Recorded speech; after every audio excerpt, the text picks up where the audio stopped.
Chapter 1. The New Teacher. My name is Jennifer Dale. My friends call me Jenny. I'm 16 years old and I live near Boston. My town is beautiful and very green. I live here with my parents and my dog, Fred. I go to school at Jefferson High and I want to become a journalist. In my free time, I play volleyball and I listen to heavy metal music. I want to tell you my story.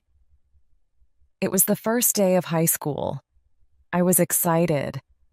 I already knew most of my classmates, but I didn't know my new teachers. I got up, ate my breakfast, and went to school. On the street, I met my friend, Dana. Her house is near mine, and we always walk to school together. I hope our new teachers are men, and I hope they're handsome, Dana said. Dana loves talking about boys. Yes, I need something new and interesting in my life, I answered. We arrived at school and went into our classroom. A young man was inside. Hello, boys and girls. I'm your new science teacher. My name is Mr. Adams. I hope to work well with you this year. Dana and I looked at Mr. Adams. He was tall and thin. He had blonde hair and brown eyes. He seemed friendly. We're lucky. I think he's a very handsome teacher, Dana said to me. Yes, he is, I answered. I looked at him, and he looked at me. Our eyes met. What's your name? He asked, smiling. Jennifer? I answered. I was a little nervous. He turned to Dana. And who are you? I'm Dana. Dana gave him a big, enthusiastic smile. At that moment, the noise of an airplane attracted our attention. Everyone in the class looked out of the window, but the sun was in front of us. It bothered our eyes. We turned away from the window. Except Mr. Adams. He was at the window and was looking directly at the sun. The sun didn't irritate his eyes. Gee, I thought, how can he look at it like that? The airplane then passed, and the lesson continued. When the hour finished, another man walked in. This one had black hair and green eyes. His nose was small and pointed, and he had strangely high cheekbones. What a weird-looking teacher, I said to Dana. Wow, you're right, she exclaimed. The teacher didn't smile and spoke coldly to the class. I'm your English teacher. I want you to be on your best behavior this year. The lesson can begin. And remember, no talking. Everyone in class was evidently shocked, but no one said anything. Another student, Steve, raised his hand. What? Asked the new teacher in his cold voice. Excuse me, but what's your name? Mr. Stone, he answered. I then noticed that his voice wasn't just cold. It was metallic and monotonous. Dana looked at me with disappointment. She raised her eyebrows. What's his problem? She mouthed. The lesson proceeded. Mr. Stone read a poem from our English literature book. His voice was weird, very weird. It had no emotion. It was almost robotic. Someone touched me. It was Dana. Isn't he horrible? She whispered. I nodded. The other teachers we met that morning were Miss Smith, the arts teacher, and Mrs. Ching, who taught math. Both seemed nice. Miss Smith, in particular, was a very cheerful person. Chapter 2. Clues. I always eat lunch at school. That day I ate with Dana and Paul Miller, another friend from my class. Paul was a very intelligent boy. He was always the best in math. His parents were divorced, and he lived with his father and his black cat, Apollo. He missed his mother. She lived with another man and didn't want to see Paul. His father was never at home, so Paul was very lonely. He didn't have many friends at school because he was too intellectual. He loved Apollo very much and spent a lot of time with him. "What do you think about our new teachers?" I asked my friends. "I think Mr. Adams is very sexy," said Dana. "Did you see how he looked at the airplane? The sun didn't bother him," exclaimed Paul. "You're right," I said. "But did you hear Mr. Stone? He speaks like a robot. His voice is cold and metallic." "He's unfriendly too," added Dana. "That's true," I said. "Look," said Paul. "Look what he's eating." We looked at Mr. Stone. He sat away from the other teachers, and he didn't have a normal lunch. There was a glass in front of him. It was full of a dense green liquid. There were some black pills in his hand. He put 2 of them in the glass. The green liquid started to bubble, and it changed color. It started to become red. Then he took the glass and drank the mysterious red formula. I looked at Paul and he looked at me. We were disgusted and frightened. Dana tried to be rational. "Maybe it's a new diet. Maybe that's why he's so thin," she said. I didn't agree. There was something strange about Mr. Stone. That afternoon and the next day we met our other new teachers. We also had English again.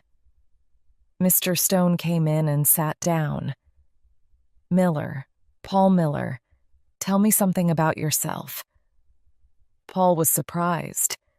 English teachers don't usually ask personal questions. "Well, Paul, don't you have anything to say?" Well, I enjoy astronomy. I have a cat."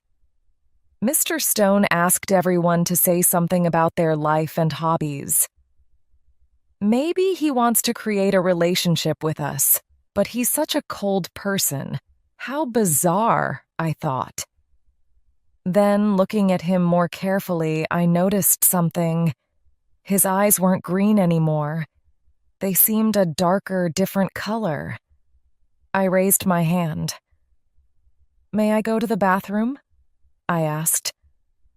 As I walked towards the door, I looked at Mr. Stone's eyes again. I was right. They were yellowish-brown. They looked like amber. Chapter 3. Aliens. That afternoon, I sat on my bed and thought about my first 2 days of high school. I wanted to know more about Mr. Stone. I decided to go and visit Paul. Paul was in front of his computer. He was very interested in astronomy, the occult, and life on other planets. "Hi, Paul. What are you doing?" I asked. "I'm on the internet. I'm in contact with the International Space Fan Club. Listen to this. Something very important is happening. A comet is passing through the Virgo constellation. There are the right connections for intergalactic meetings. The Earth has been in the Virgo constellation since last week." "But what are intergalactic meetings?" I asked. "They're voyages of aliens to our planet. These voyages can happen only in special moments. For example, when a constellation and a comet meet. Aliens can travel to our planet for different reasons. Sometimes they want to study us humans. Some people say that aliens may come to Earth to conquer the planet." I looked at Paul with a shocked expression. An idea started to form in my mind. "What's wrong, Jenny?" Paul asked. "Maybe Mr. Stone is an alien," I exclaimed. "Gee, aren't you exaggerating? Come on, get real. Well, his voice doesn't seem human. His eyes change color, and do you remember the green liquid and the black pills he had for lunch? What do you mean, his eyes change color?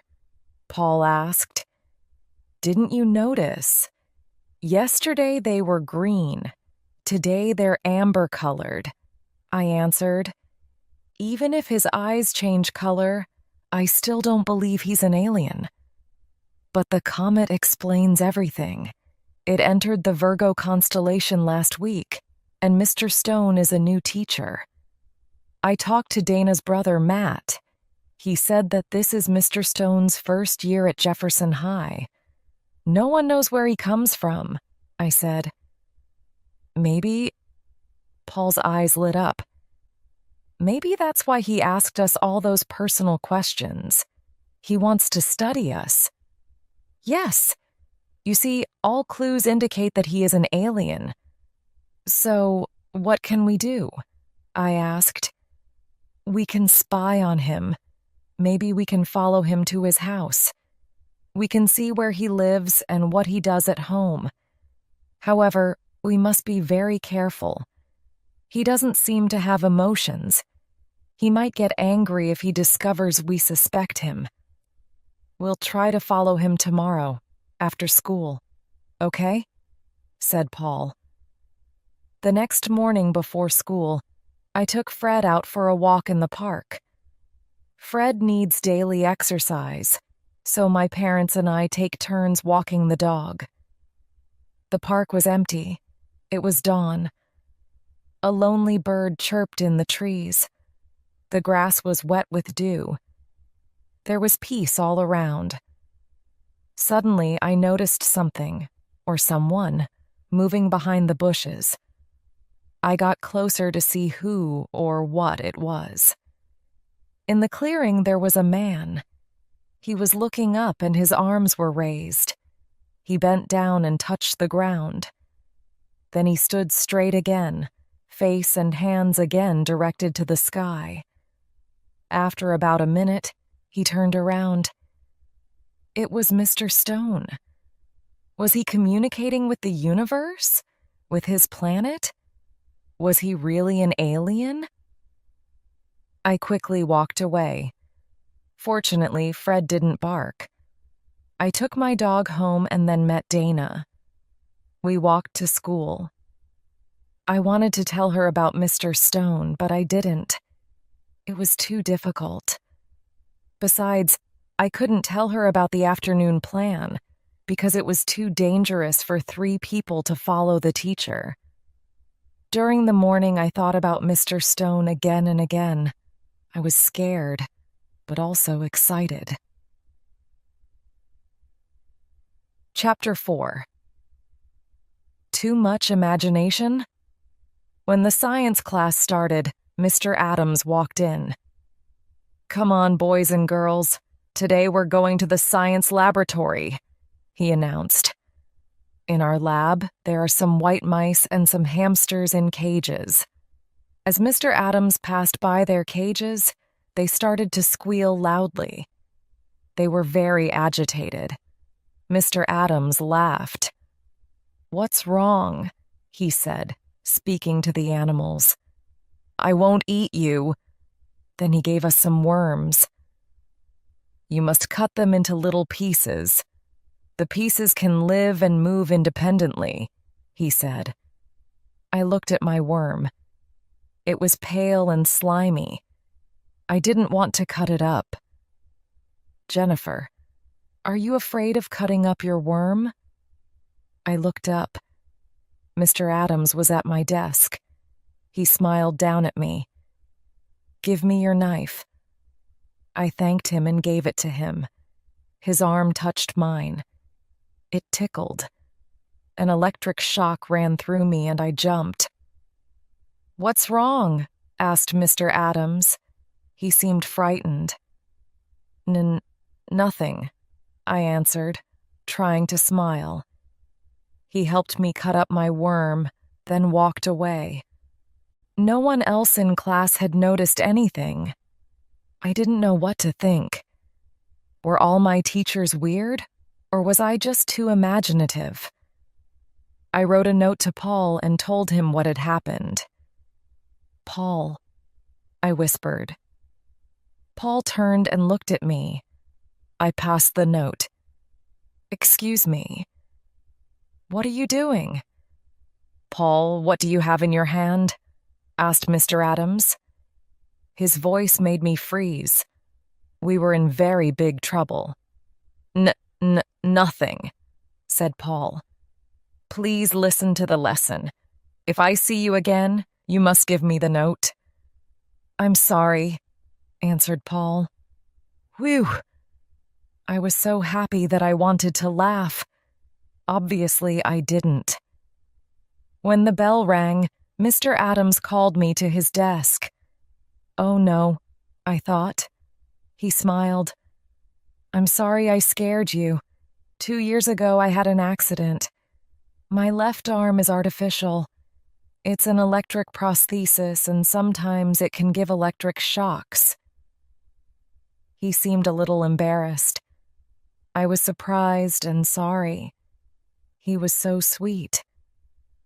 I thanked him and went to lunch. "Paul, forget what I wrote," I said as I sat down at our usual lunch table. I told Paul and Dana about Mr. Adams's electric prosthesis. Then Dana mentioned Mr. Stone. Paul and I looked at each other, but we didn't say anything. Besides, after school, Dana had a dance club meeting in the gym, so Paul and I were free. We finished our chocolate milk and went out to recess. At the door, we met Mr. Stone. His head was down. He seemed deep in thought.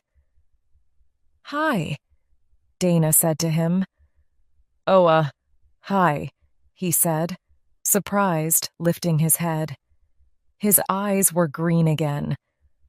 "Wow, that Mr. Stone is really a mystery," Dana exclaimed. I still didn't want to tell Dana the whole story, so I changed the subject. Fortunately, the bell interrupted us. Before entering class at 1 o'clock, I took Paul aside. I quickly told him about what I had seen in the park.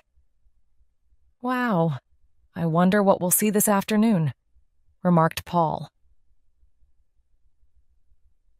Chapter 5.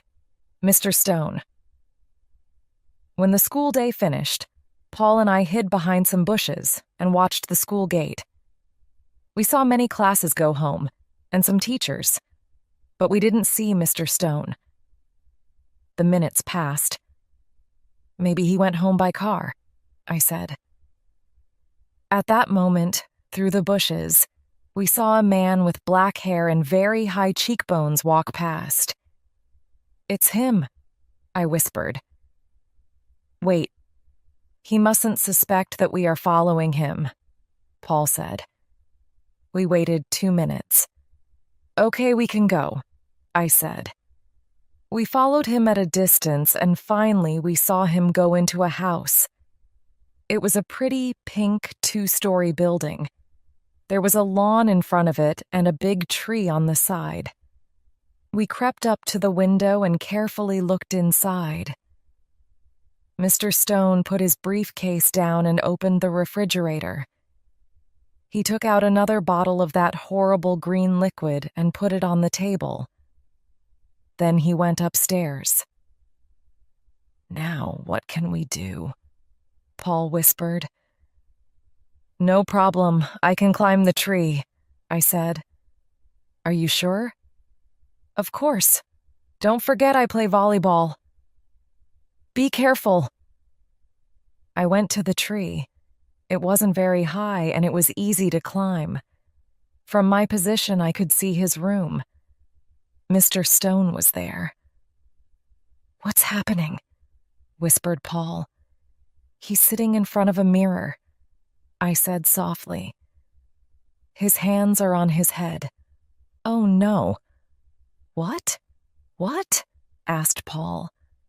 The teacher was totally bald, and his head was covered with disgusting brown warts. I felt sick. Suddenly, I noticed my reflection in Mr. Stone's mirror, and Mr. Stone noticed it too. He brusquely turned around and stared at me. I was paralyzed with fear. My mouth fell open. I was expecting the worst. Instead, Mr. Stone didn't look angry. He actually seemed very sad. He opened the window. "You students think I'm weird. Come inside. I want to tell you something."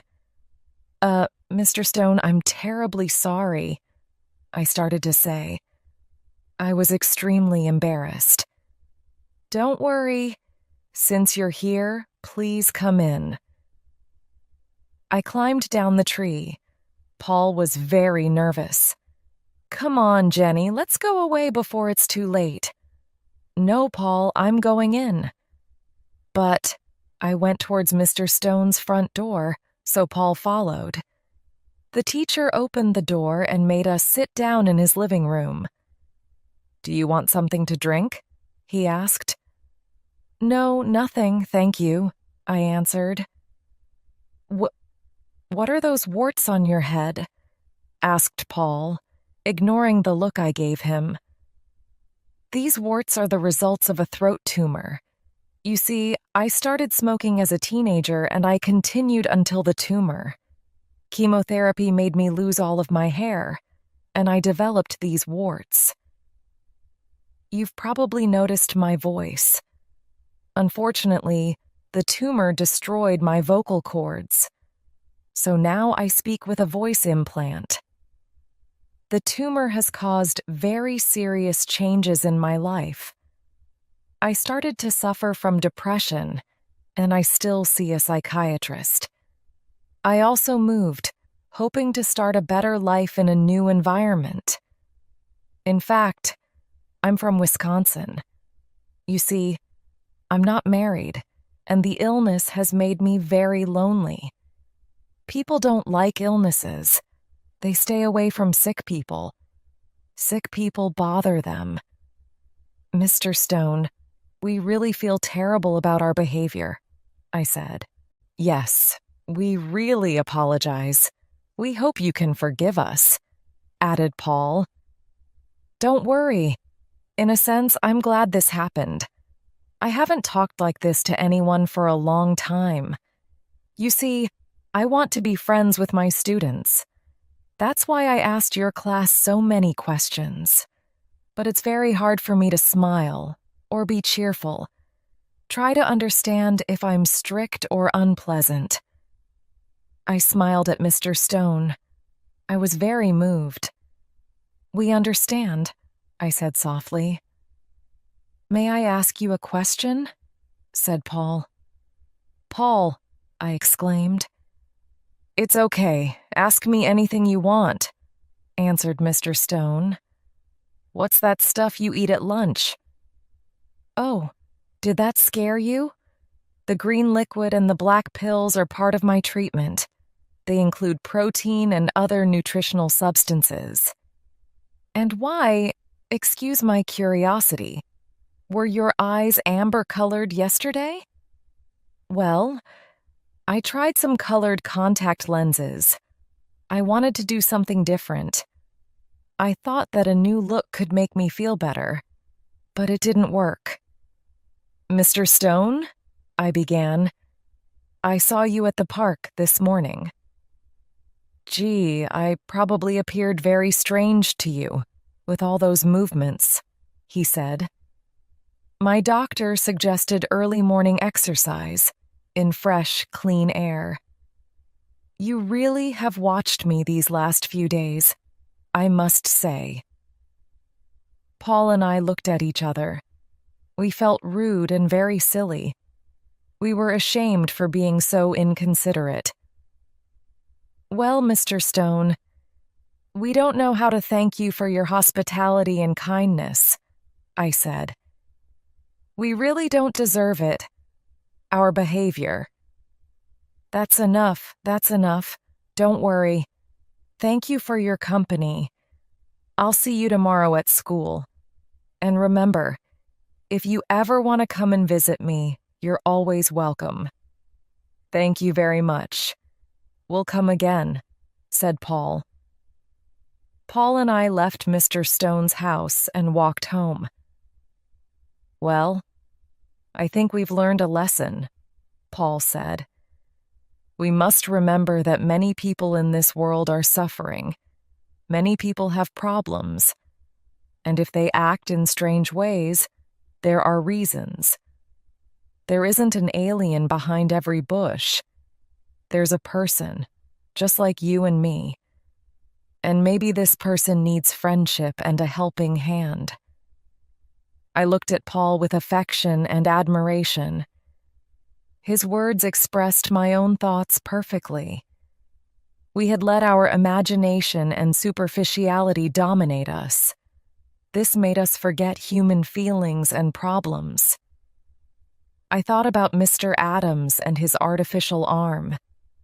Even in that case, I had overreacted with my ridiculous suspicions. Hey, Paul, I said. I want to celebrate. This adventure is over. I feel relieved. Let's go to the Rainbow and buy an ice cream. Okay, Jenny, good idea. Let's call Dana too, I added, thinking it was the moment to inform her about everything. Sure. We stopped at Dana's house and invited her. Chapter 6. Thanks to a missing watch. We sat down at the Rainbow and ordered 3 sundaes.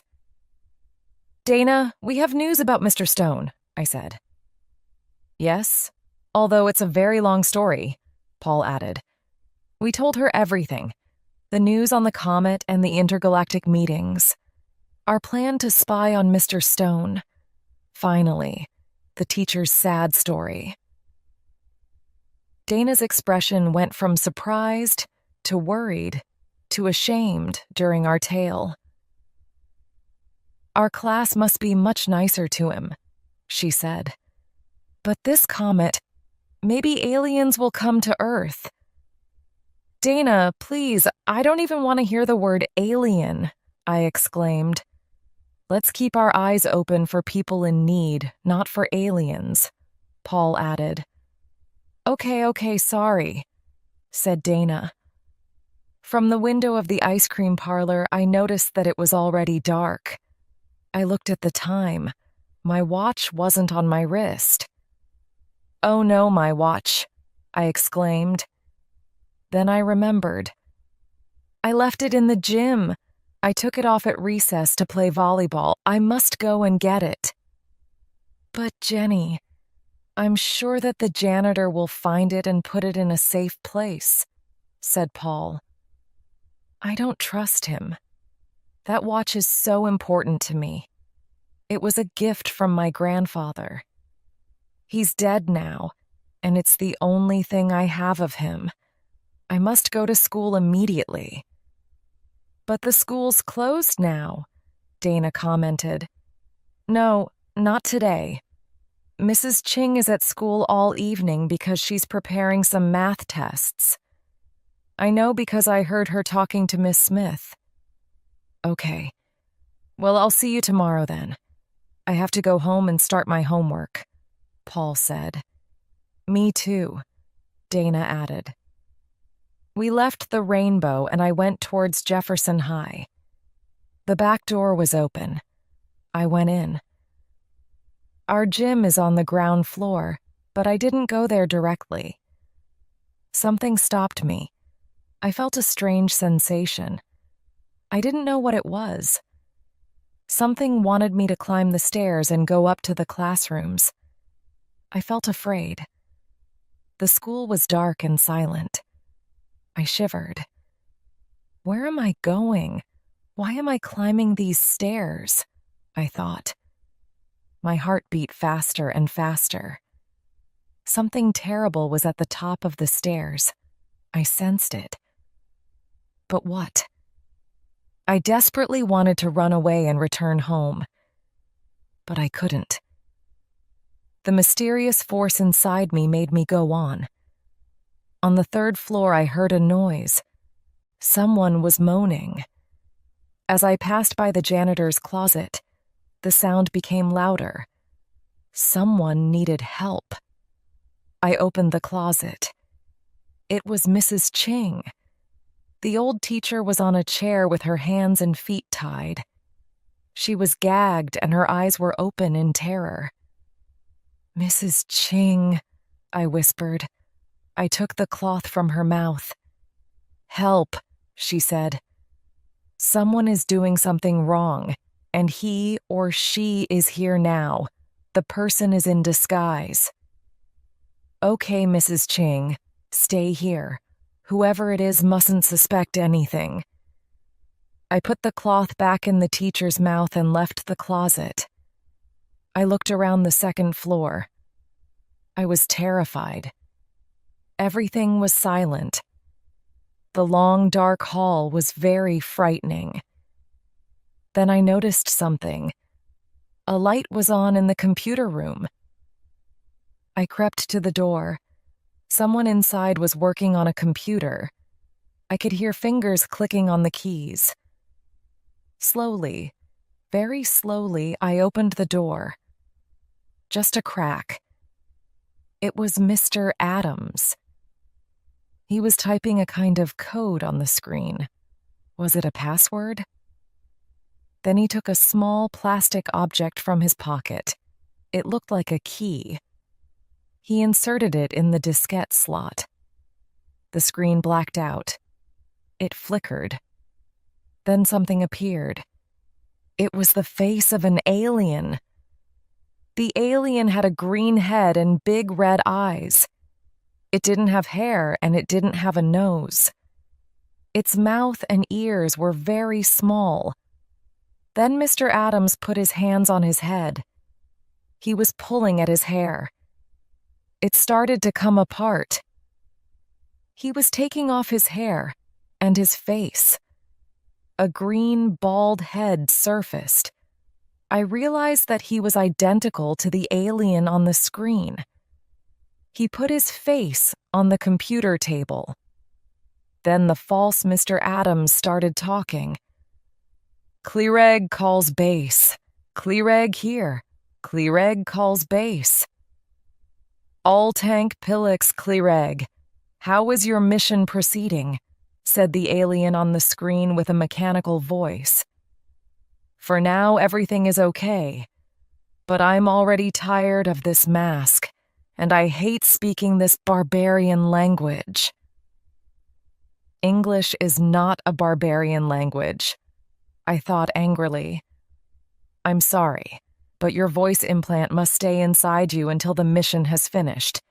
Then we can remove it. Tell me, does anyone suspect you?" said the alien. "No, I don't think so. I had a small problem with an old math teacher, but I was in disguise, and I tied her up in a closet. So everything's fine." "Haha, you're wrong. I'm here now," I thought. "I hope you're right. Our mission can't fail. The spaceship must come this Friday. We'll land in the old abandoned airfield. We'll wait for you there. By 9:30 p.m., you must be ready. You must have the 2 students to take to Mitrax. We can't be late. When the comet leaves the Virgo constellation, we won't be able to travel anymore. The intergalactic doors close on Friday at midnight," said the alien on the screen. I know. Don't worry. I must still choose the 2 students, but I think I know who I want." "How will you capture the students? You can't touch them because you're electric." "Uh-huh. So the story of his prosthesis was a big, fat lie," I thought. "On Friday evening, there is a family teachers meeting. During the meeting, I'll leave the other teachers. While the parents are listening to the teachers, I'll ask the students to come with me. I'll invent an excuse. Then I'll take them to the science lab and I'll spray them with my hypnotizing spray. Once they're hypnotized, they'll do everything I say. They won't be able to think or rebel. We'll go out of the building by the fire escape exit and walk to the airfield. said Mr. Adams Clyreg. I'm sure he wants me, I said to myself. Be at the airfield by 9:30 p.m. Then Clyreg, good luck. Altank Pillix. Altank Pillix, Gortz, said Mr. Adams Clyreg to the alien on the screen. Then he took the key out, and the computer screen returned to normal. I silently closed the door and quickly went back to Mrs. Ching. I can't tell you anything. It's for your own safety. Just act normally, and no one will hurt you, I said. Who? Mrs. Ching started to ask, but I escaped down the stairs and ran out of the building. I stopped running when I was far from the school. My watch was still in the gym, but at that point, I didn't care. I had a lot of difficulty sleeping that night. I decided to tell Paul and Dana, but no one else. No one would believe me. Chapter 7. The Plan.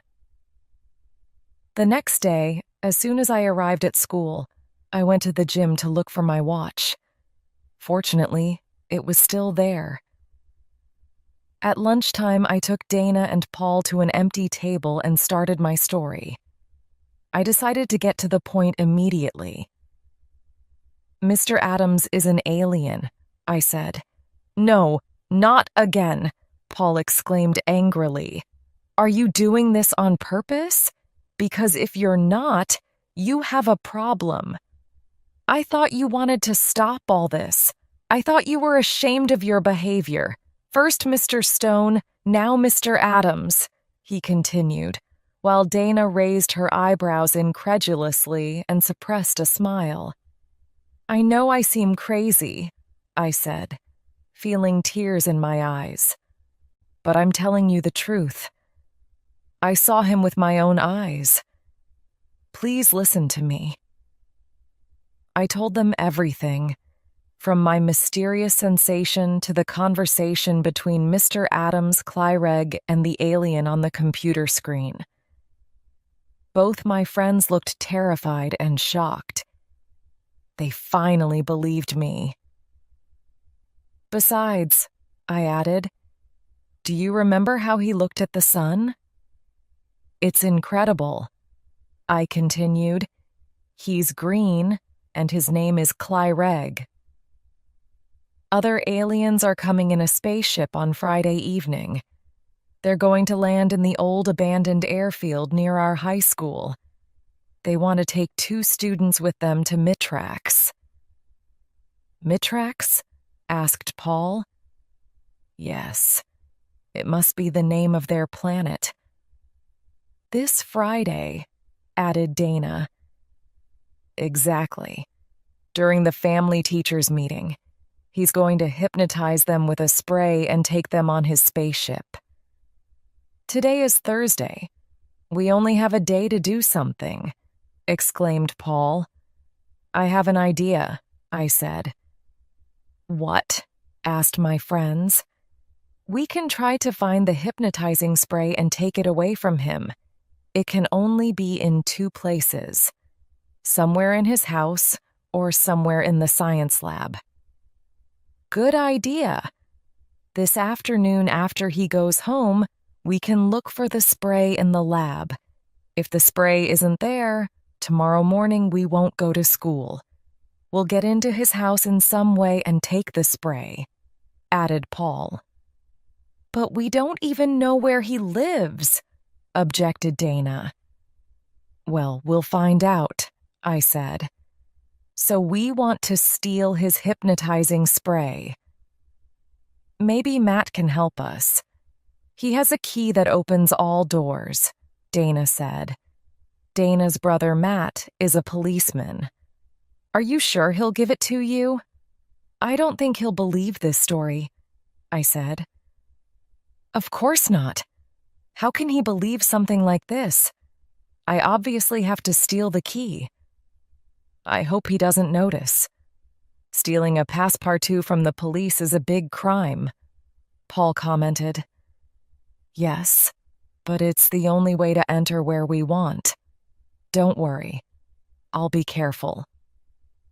Gee, Mr. Adams is so friendly and handsome. It's difficult to believe that he's a horrible green alien. Well, this afternoon I'll get the key. Remember, don't say anything to anyone, I said. This is our secret. Okay, don't worry. I hope everything will be okay, Paul said. We went to our afternoon classes. I couldn't wait for the day to finish. I was nervous and excited. Chapter 8. Paul's Decision. I constantly thought of the day before. I remembered when he took off his face. Behind that blonde hair, there was a bald green head. Behind those brown eyes, 2 red ones. And behind the nose, nothing. I shivered. After school, I went with Dana to her house. Paul instead stayed at school to make sure that Clyreg went home. When Dana and I arrived at her house, there was no one there. I hope Matt didn't take the key with him, said Dana. We went in. Dana went to her brother's room. I heard her open many drawers. I crossed my fingers. Here it is, Dana exclaimed. Oh, great. Now let's go back to school, I said. Wait, my mom will be back soon. I have to leave her a note. I'll tell her I'm at the library, Dana said. We went back to school. Paul was sitting on the steps. Has Clyreg left? I asked. Yes, we can go in, Paul answered. We went up to the science lab. When we arrived, we noticed that the door was open. Someone was whistling inside. Oh no, it's the janitor, Paul whispered. Let's hide in the bathroom, Dana suggested. It's already been cleaned, so he won't come in. We quickly entered the girls' bathroom and hid. After some time, the janitor walked away. We heard him go down the stairs. Okay now, Paul said. We entered the lab and looked around. We opened the chemical cabinet with Matt's passe-partout and examined every container. There weren't any sprays or strange bottles. So we tried the refrigerator. What's this? I said. Inside the refrigerator, there was a spray without a label. It was very difficult to open, and it had a bizarre phosphorescence. Wow! It's probably Clyreg's hypnotizing spray. But how can we be sure? Paul asked. We have to be sure that it's the right one. An error could be fatal. I have an idea. I can try the spray on my dog, Fred. Fred hates taking baths and especially eating leftovers. I'll spray him. If he doesn't protest, we have the right spray, I said. Excellent. Please phone me after and tell me the results, Paul said. I want to know too, Dana added. We carefully went out of the lab and left the building. When I arrived home, I prepared a big bath for Fred. Fred! Freddie! I called. The dog was in the garden. When he saw me with the big basin full of water, he barked and howled. He ran inside his doghouse. Silly dog, I thought. I took the spray, went to the doghouse, and sprayed Fred. Then I called him again, and I pointed towards the water in the basin. What a surprise. Fred calmly came out of the doghouse and jumped into the water. After Fred's bath, I went to the refrigerator and took out some leftovers. I put them in his dish and gave it to him. Food time, Fred, I said. Fred saw the leftovers and didn't protest. He started eating. It was incredible. I immediately phoned Dana and gave her the good news. Then I phoned Paul. Hi, Paul. It's me. We have the right spray. Fred has been completely hypnotized. Great. Listen, can you come to my house now? I need to talk to you. There was something strange in his voice. Paul, are you okay? I asked. Yes, I'm fine. I'll tell you everything when you arrive, okay? Please come. It's important. I took the bus and arrived at Paul's house. He was alone as always. He was in his room with his cat, Apollo, in his arms.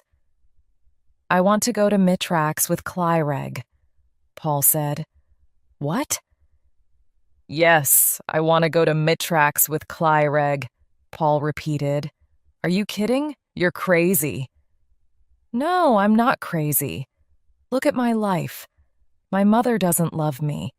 She went away and never wants to see me. How do you think I feel? My father is always working. He doesn't care if I'm here or in Timbuktu. He only cares about his young, blonde secretaries. At school, everyone thinks I'm strange. You're my only true friend in class. Jenny, I'm not happy here. Try to understand. This world isn't for me. I don't like my life. I want to test my destiny and see what happens to me. Honestly, I really don't think that Clyreg wants to hurt us students. How do you know? I asked angrily, shocked at what he was saying. He doesn't give me that impression. I'm sure the aliens just want to study us. I feel I can trust them. Also, you know I love space. I've always been interested in astronomy and alien life. This is a fantastic opportunity to see life on another planet, in another galaxy. This is my dream. This opportunity will never exist again. If aliens come to Earth at the next intergalactic meeting, they certainly won't come to our town again. Listening to Paul, I started to understand his point of view. But it was terrible to think that Paul didn't have anyone. No one really cared about him. I was very sad. Running away to another planet isn't the right solution to your problems, I said.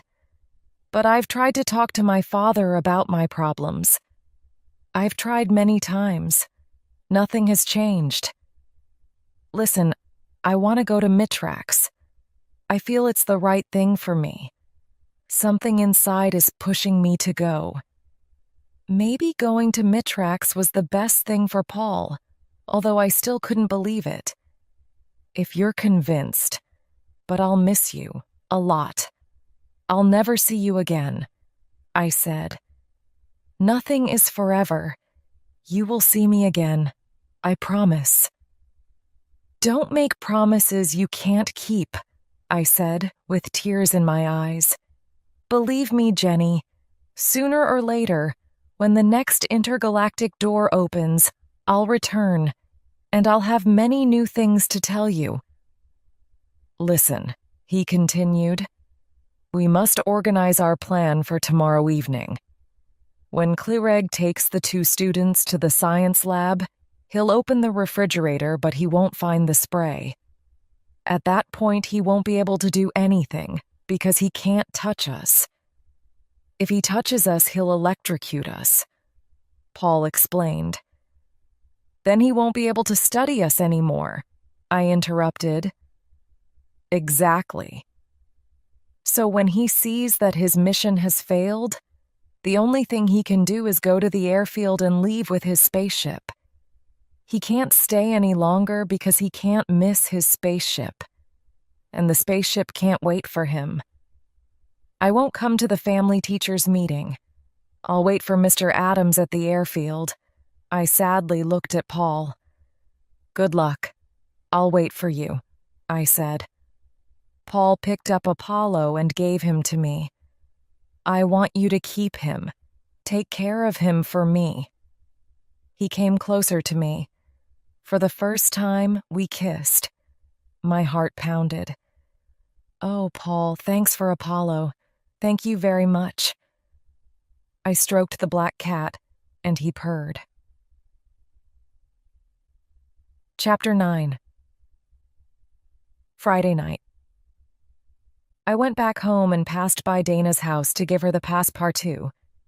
That night I didn't sleep. I thought about the next day, about Paul's decision, about Clyreg. Apollo mewed in the darkness. On Friday morning I got up early. I felt very tense. The day proceeded slowly. During the morning, the principal came to remind us of the meeting. "Don't forget that this evening there's the family teachers meeting. I hope to see all of you with your parents." Sure, I thought. "And during the meeting, one of your teachers will try to kidnap 2 students and take them to a mysterious planet." When the school day finished, I went to the Rainbow for some ice cream with Paul and Dana. Paul told Dana about his decision. She was obviously very surprised and disappointed. Those moments we passed together were very special. I will never forget that last afternoon with Paul. Our friendship seemed stronger than before. We felt more united because of our separation. Finally, after dinner, my parents and I walked to school. We sat down in the auditorium and the meeting started. At one point, I saw Mr. Adams get up and go towards Dana's family. I saw him whisper something to Dana's parents and then to Dana. She got up from her chair and followed him. Together, they walked towards Stephen's family. Steve is another one of my classmates. I'm sure Clyreg chose him because Paul was absent. In fact, I noticed him looking for Paul. Steve, Dana, and Mr. Adams left the auditorium. So he didn't choose me, I thought. I looked at my watch. 9:05. 25 more minutes. Suddenly I had an irresistible impulse. I wanted to see what was happening. I got up. "Jenny, where are you going?" my mom asked. "I'm going to the science lab." "Don't worry," I said, and I quickly walked away. The door of the lab was closed. Inside, I heard Mr. Adams opening the fridge. I imagined his anger. "Oh no!" he exclaimed. "Where is it?" "Where is what, Clyreg?" Dana asked. "Are you talking about the hypnotizing spray you lost, Clyreg?" she exclaimed triumphantly. "Wow, what? You know?" Clyreg was shocked. "What spray? What are you saying?" said Steve, who didn't know anything about it. What courage Dana has, I thought. Mr. Adams had the power to electrocute her if he wanted. It was stupid to make him angry. But in the end, it seems that Paul was right. Clyreg wasn't really a bad alien. "Well, I don't think you need us anymore," Dana said. The door opened and she walked out. "Come on, Steve. Everything's okay. Let's go back to the meeting." Then Clyreg came out. He seemed confused and helpless. I looked at my watch. "Clyreg, it's 9:17. Go, don't miss your spaceship," I said, almost with compassion. Clyreg looked at me, even more surprised. Then he went to the fire escape exit and ran away. At that moment, I thought of Paul. I followed Clyreg down the fire escape stairs and out of the building. Our school is very close to the old airfield, so Clyreg and I reached it at 9:24. The spaceship was already there, waiting for Clyreg. Its portal was open, but all the lights were off. The aliens from my tracks didn't want anyone to see them. Paul was there too. When he saw Clyreg, he ran towards him. "Clyreg, listen!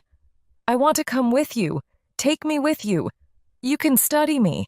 I know you won't hurt me." Clyreg was literally shocked.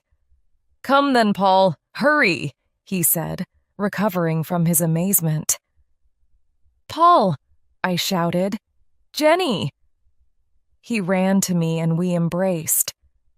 "This crazy adventure has finally finished. Fortunately, everything ended well for everyone," Paul said. "Think about me sometimes," I said. "I'll always think of you. And remember, I'll be back." "Paul," Clyreg shouted. He was on the stairs of the spaceship. "The portal is closing." "Have fun in my tracks, you space lover," I said, laughing and crying at the same time. Paul went up the stairs, and the portal closed behind him. The spaceship lights turned on, and it silently went up into the dark night sky. I watched it disappear into the blackness. Then I hurried back to school. My parents were still at the meeting with everyone else. No one seemed to suspect anything. Dana and Steve sat calmly near their parents. I, too, went back to my mother and father, smiling innocently. Today, 6 months have passed. Everyone at school now knows the truth about Mr. Adams, although not everyone totally believes my story. We have a new science teacher. Her name is Miss Lundberg, and for the moment she seems normal. Dana and I have been to visit Mr. Stone a few times, and his relationship with our class has really improved. He seems a happier person, and this pleases me a lot. Steve is now Dana's boyfriend, and they make a nice couple.